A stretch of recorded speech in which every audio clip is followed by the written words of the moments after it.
He was the man nobody noticed. A quiet janitor pushing a mop across marble floors while billion-dollar deals happened just feet away. But when the CEO heard him fluently speaking 7 different languages in one call, everything changed. Who was this man? And why did powerful people want him to stay hidden? The answer would shake the very foundations of the company, and leave the entire office in stunned silence. If you think janitors just clean floors, think again. What if one of them is there to watch you? Every night, as the clock struck 6 and executives rushed down the elevator with briefcases and Bluetooth headsets, Lewis quietly entered the lobby with a mop and bucket. He wore the same grey jumpsuit with his name barely legible on the patch. No one greeted him. No one asked questions. Lewis didn't mind. Silence was his armor, invisibility his greatest weapon. The towering glass building where he worked glittered like a monument to ambition, but he drifted through it like a ghost, cleaning, observing, absorbing. But one Tuesday evening, something broke the pattern. The CEO of the company, David Klein, stayed late for a confidential investor call and walked the 12th floor corridor to stretch his legs. That's when he heard it. Lewis, crouched by a water fountain, speaking rapid Mandarin into a small headset. Klein froze, heart thudding. Lewis wasn't just speaking, he was negotiating. Then, without pause, he switched to Arabic, then Russian, flowing through each language like he was born to speak it. Klein didn't interrupt. He backed away quietly and returned to his office in a daze. Questions erupted in his mind. Why would a janitor need to speak multiple global languages, and not just casually, but with fluency and precision? The next morning, Klein reviewed Lewis' employee file. It was shockingly bare. Hired through a temp agency. No emergency contact. No education history. No prior employment references. Just a digital form signed 3 years ago with a shaky signature and a fake-looking phone number. That same day, Klein asked his executive assistant if she'd ever spoken to Lewis.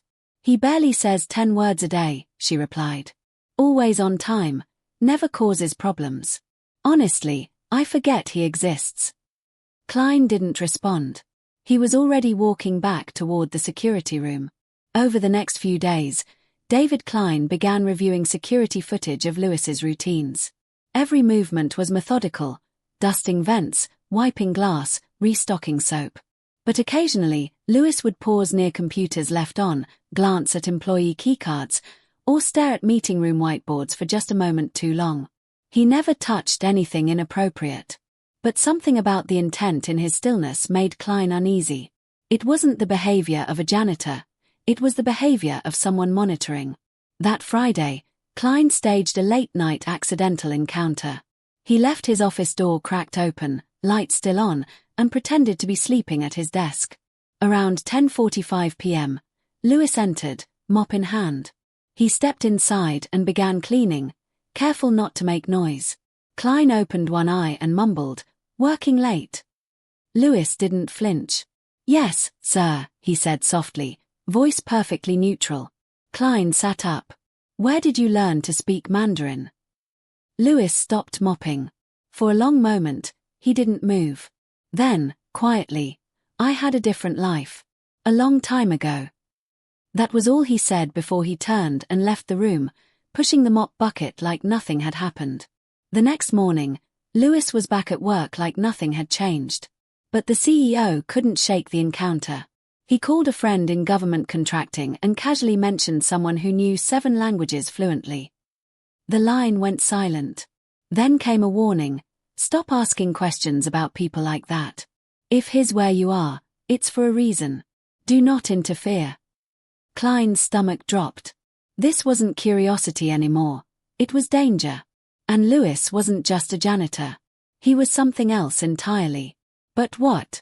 Years before he ever held a mop in an American office building, Luis Fernandez stood in lecture halls across Europe, commanding the attention of diplomats, linguists, and military strategists. Fluent in over a dozen languages and dialects, he was a celebrated academic with a passion for communication and culture. He grew up in Bogotá, Colombia, the son of a Spanish literature professor and a school teacher. From an early age, Lewis showed a natural gift for languages. By age 10, he spoke Spanish, English, and French. By 15, He had added Arabic and Mandarin. After earning his doctorate in linguistics from Heidelberg University in Germany, Lewis was recruited not by a university, but by a government agency with interests far beyond education. For the next decade, Lewis worked under various aliases for multiple intelligence programs. His job wasn't to spy in the way people imagined with gadgets or guns, it was to listen, translate, and understand coded patterns in global communications. He became a bridge between cultures, a walking dictionary of global secrets, and eventually, a man who knew too much. During a covert operation in Istanbul, Lewis uncovered a mole embedded within a major Western intelligence agency. He followed protocol, reported it to his superiors, and expected protection. But instead, the report triggered a chain of events that made him the target. Someone high up wanted the truth buried, and Lewis along with it. One night, just hours after receiving a cryptic warning from a trusted colleague, Lewis returned home to find his apartment door ajar. Inside, it had been swept clean. No clothes, no passport, not even photos from his childhood. It was as if he had never existed. That was his signal. He knew what it meant. Without packing or saying goodbye to anyone, he vanished. Using a burner phone and old contacts, he was smuggled across borders and flown into the United States under a different name. He didn't go to the cities where he had friends or academic ties. He went somewhere he could disappear entirely, Manhattan. Because in a city that never sleeps, being invisible is easy. You just stop talking. You stop standing out. You take the lowest job with the least attention. For Lewis, that meant becoming a janitor. He never planned to stay long. Just until it was safe to emerge again, maybe write books under a pen name, or quietly re-enter academia through community programs. But weeks became months, and months became years. He realized something unexpected. He liked the silence. He liked being forgotten. After years of being used, watched, and betrayed, there was peace in cleaning something dirty and seeing it shine. He avoided contact with others, only speaking when necessary, and never revealing more than his first name. Still, his old instincts never left him. He observed everyone. He memorized codes, watched cameras, and kept a mental log of every person who entered and exited the building. What he didn't expect was for someone like David Klein to notice him. CEOs were the types who walked past people like him without blinking. But something had changed that night in the hallway when David overheard the call. Lewis knew immediately it was a mistake. He shouldn't have spoken that loudly. He had let his guard down for 5 minutes and it cost him. That's how it always starts, one mistake. He replayed the moment again and again, wondering if it was time to disappear again. But a part of him didn't want to run this time. Not out of stubbornness, but exhaustion. He'd spent too long hiding. He missed speaking freely. He missed feeling alive. Still, instincts ruled over desire. Lewis began quietly laying groundwork for an exit. He changed his routine slightly, packed a go bag in the supply closet ceiling, and created a route out of the building with no cameras. But deep down, he hesitated. Something about David Klein was different. The CEO wasn't just curious, he was unnerved, maybe even concerned. Lewis saw it in his eyes. And that's what made him pause. Because in his past life, when men in power looked concerned, it was never about curiosity. It was about control. David Klein had built his reputation on instinct, gut decisions that paid off, risks that others feared but he embraced. That's how he'd turned a tech startup in his 20s into a global logistics powerhouse by 42. He prided himself on reading people, seeing past the masks they wore. But nothing in his career had prepared him for Lewis. The janitor with no history and the voice of a diplomat haunted his thoughts. Every time he walked past Lewis now, he felt watched. Not threatened exactly, but studied. Like Lewis was always one step ahead, already aware of what Klein was about to do next. And that unnerved him. Badly. At first, Klein tried to play it cool. He mentioned Lewis in casual conversation with department heads, asking if anyone had ever noticed anything odd about him. No one had. Most didn't even remember what he looked like. The janitor, one executive said, confused. We still have one on the 12th floor. That invisibility made the situation more suspicious, not less. Klein began losing sleep. He returned to the security room late at night, watching hours of grainy footage. He wasn't sure what he expected to find. Maybe signs of espionage. Maybe a keycard swipe into a restricted area. Maybe nothing. But what he did find was something he didn't know how to categorize. Lewis was precise. Too precise. Every movement, every routine, even the way he opened doors and carried himself, calculated and consistent. It was like watching someone trained, not in janitorial work, but in control. Lewis would glance at open laptops, sometimes slow his pace near glass conference rooms, as if listening. Once, Klein saw him reading lips through the glass. He rewound the footage 3 times to make sure. It gave him chills. What kind of janitor reads lips at midnight in a finance office? Klein decided to confront him, but not without backup. He brought in HR and the building's private security firm for a formal review. The HR director, Melissa, pulled Lewis's file and frowned. "There's nothing here," she said. "He's technically still listed as a temporary contract worker. He never transitioned to full employment. Background check is a blank slate. Security ran his image through databases. Nothing flagged. But when one guard tried to run facial recognition against international archives, the screen flickered and crashed. Twice. "That's not normal," the technician whispered. Klein, frustrated and anxious, scheduled a private meeting with Lewis. He told HR it was about janitorial supplies. At 11:30 p.m., he waited alone in the conference room. Lewis walked in exactly on time. "You wanted to see me, sir," he said quietly, standing straight. Klein looked at him for a long moment, then said, "What are you doing here, Lewis?" "Really?" Lewis didn't blink. "I clean your building," he replied.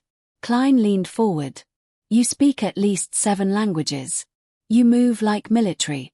You're not here for the floors. Tell me who you are." Lewis stared back, eyes cold but calm. "If I told you," he said slowly, "you'd be forced to make a choice that would endanger both of us." Klein felt his skin prickle. "What kind of choice?" Lewis looked toward the door. "The kind you can't undo." Lewis left without another word. Klein sat alone, rattled. For the first time in his life, he didn't know what to do.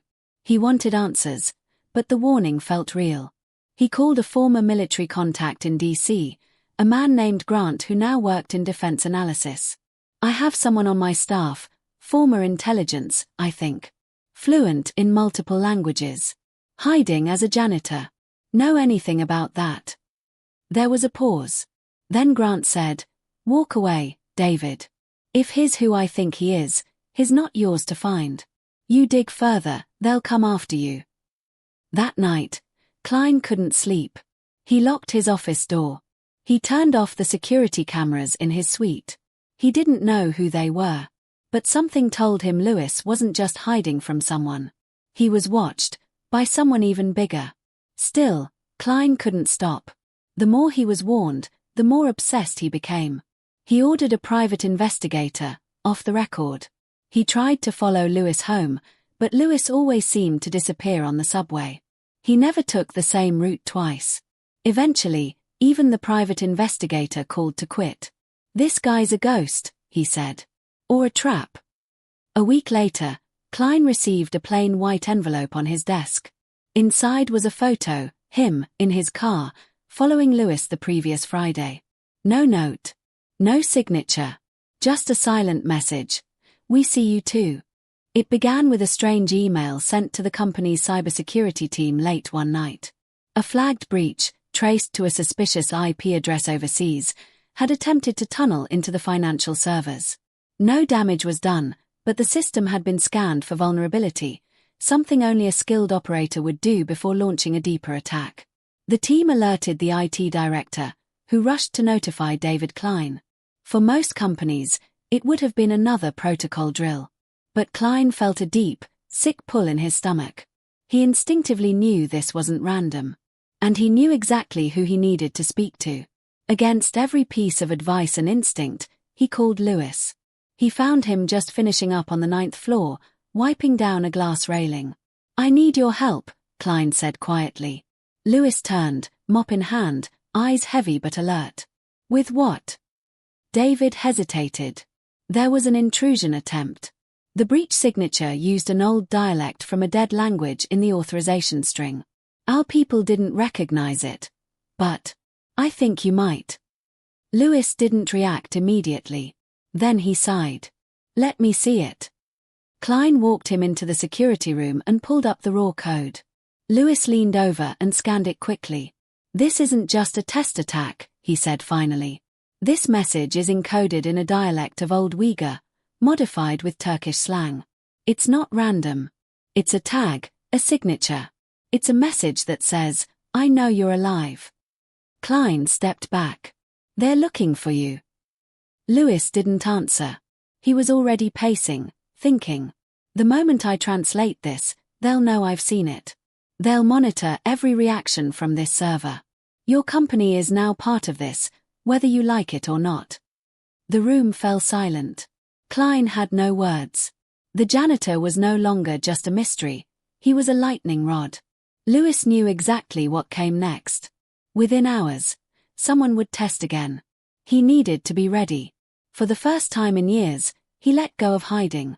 He slipped off the grey janitor's jacket and pulled a small device from his duffel bag, a portable signal interceptor disguised as a charger. I didn't want this, he muttered.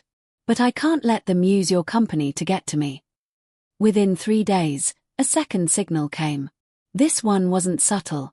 The main server stalled and then flashed a strange alert in 4 languages: Mandarin, Russian, Turkish, and one unknown cipher. Lewis translated it instantly. We see you. Join us or disappear forever. That was no test. It was a threat, not just to him, but to the company. The board wanted to escalate to federal authorities, but Klein stopped them. If we move too fast, he said, we'll lose him. And we'll invite something worse. So they gave Lewis full access. He operated silently, after hours, rerouting systems and encrypting new defenses. One night, while recording samples from voice-based code layers in the breach, a chilling moment froze him in place. A voice in the transmission, faint but clear, spoke in Farsi, then Spanish, and finally whispered his birth name. Not the one on his ID. The one only a few people in the world knew. Lewis's face changed. His breathing slowed. He stood perfectly still. He knew the voice. It belonged to a former handler, a man he had last seen in Istanbul, who had vanished and was believed dead. The voice meant only one thing. They weren't just looking for Lewis, they were hunting him. He couldn't run anymore. They had found a way back in. The message had a challenge buried inside, hidden between the voice lines, a riddle based on an old military code Lewis had written himself. It was taunting him. And it also meant someone who knew him well was on the other end, maybe someone who had once worked alongside him. The betrayal ran deep. Klein noticed Lewis working longer hours, moving differently, sharper than before. One night, Klein asked him directly, "Are we in danger?" Lewis paused. "Yes. But you're not the target." Klein asked the next obvious question. "Then why are they using my company to reach you?" Lewis looked at him with a tired, haunted expression. "Because they know I stopped running. They know I found a place to exist. That makes me vulnerable. And you're the closest thing I have to an anchor." For the first time, David understood something terrifying. Lewis wasn't here by mistake. He had chosen this place not because it was random, but because it had people he thought he could protect if things went wrong. Lewis had built his own trap, and now the trap was closing. The next evening, Lewis walked straight into the boardroom during an after-hours executive session. He placed a flash drive on the table and said only one sentence. "This is your defense. Use it well." Then he left without another word. Inside the flash drive was a full map of the attack structure, names of shadow companies involved, predicted dates of future breaches, and a defense script written in 4 languages. The executives were stunned. Who was this man? What had they let into their building? But David Klein wasn't stunned anymore. He was preparing. Because he knew the worst wasn't behind them. It was coming straight through the front door. 3 days after Lewis left the flash drive, the building's power shut down unexpectedly at 2:13 a.m. Emergency lights blinked to life, but the server floor on level 5 remained dark. A silent alert pulsed through the emergency response system, triggered not by a fire or weather event, but a breach in biometric access. Klein, asleep in his penthouse suite across the city, woke to a vibrating phone. One word from security made his blood run cold. Lewis. He dressed without speaking, sped through the empty streets, and reached the tower before dawn. What he saw inside changed everything he thought he knew about his company, and about the man he once thought was just a janitor. Lewis stood in the main server room, face lit by the pale glow of monitors. Dozens of code lines raced across the screens, most in languages no one in the company could read. Klein stepped in cautiously. "What's going on?" he asked. Lewis didn't turn around. They launched a secondary infiltration. Not for data. For identity mapping. They're building an internal profile of every executive here, their families, their travel history. It's not about me anymore. It's about leverage. Klein stared, stunned. "Why?" Lewis finally turned. "Because I'm not the only one watching. They think someone else placed me here. And they're not wrong." It all unraveled in the next few minutes. Lewis confessed something that made Klein sit down. He hadn't come to this company by accident. He'd been placed by a covert U.S. defense branch that operated independently from the standard military channels. Years ago, they got wind of potential foreign interference in international logistics companies. Quiet ones. The kind that move medical equipment, tech supplies, and rare earth materials. This company was flagged.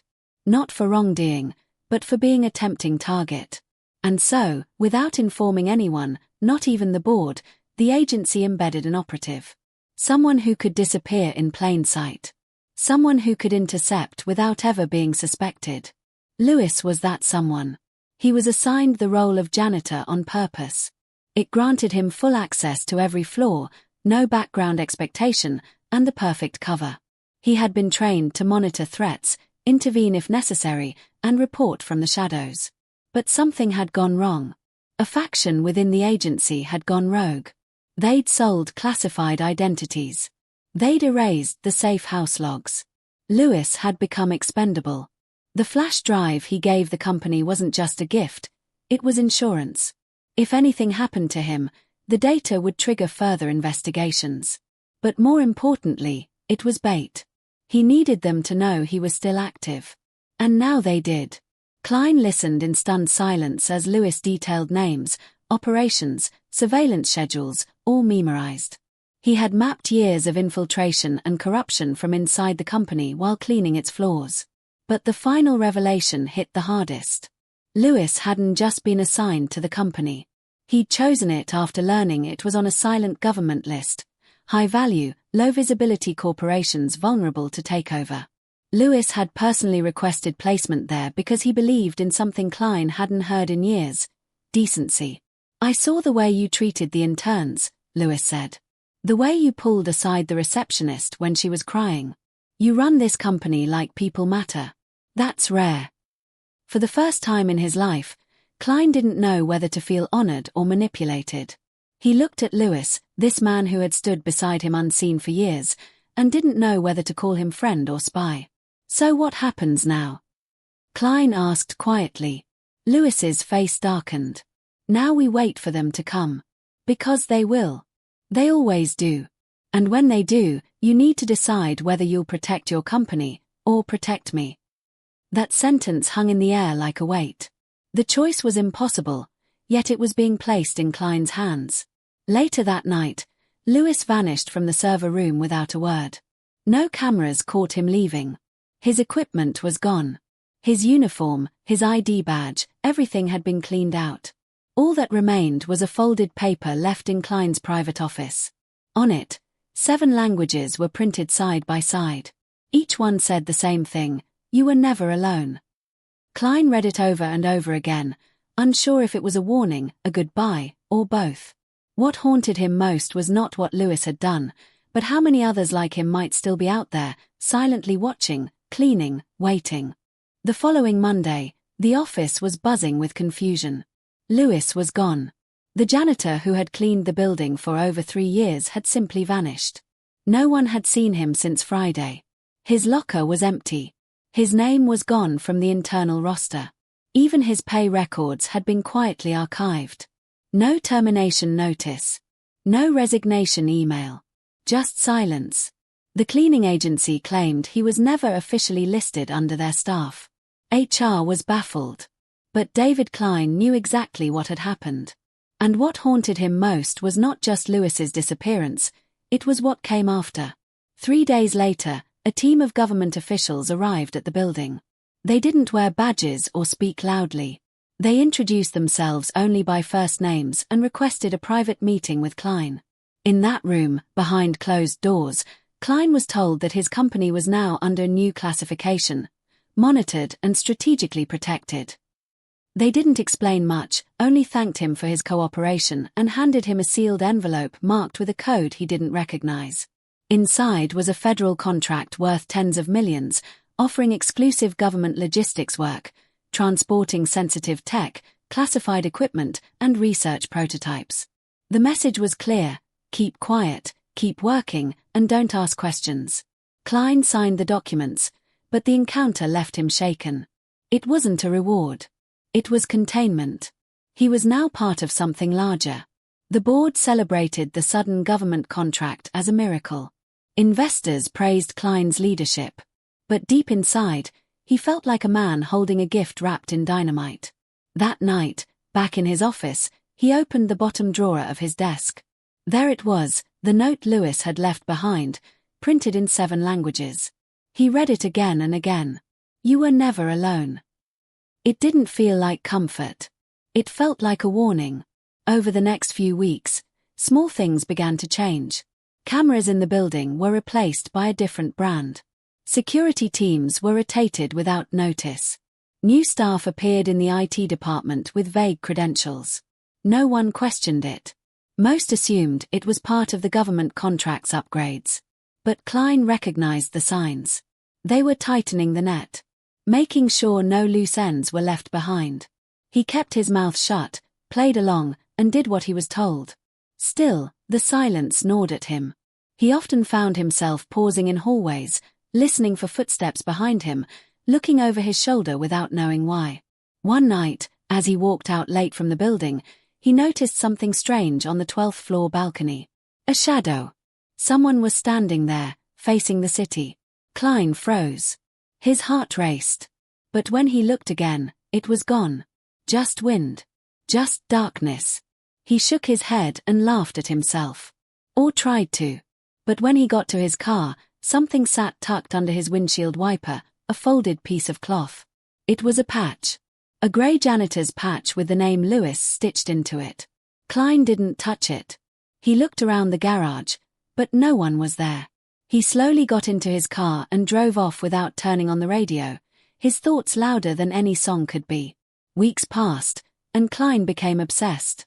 He started arriving early, staying late, scanning badge records, even checking staff rosters in other departments, hoping for a clue. Anything. One night, he visited the supply closet where Lewis used to store his equipment. Behind a shelf, he found a small plastic case. Inside was an old Nokia phone with one message saved in the drafts: if you are reading this, then they let me leave. Or they made me disappear. Either way, it's not safe to look anymore. Klein locked the phone in his safe and never spoke of it again. The company thrived under its new contracts. Revenue soared. Awards followed. David Klein became the face of corporate loyalty, of discretion and discipline. But no one knew the truth behind his tired eyes. He wasn't just running a business anymore, he was guarding a secret that had no end. Every janitor who walked past him now made him pause. Every strange face in the lobby made him wonder. Because Lewis had opened a door Klein could never close. Not just to a world of secrets, but to a reality where the people we ignore might be the most powerful ones in the room.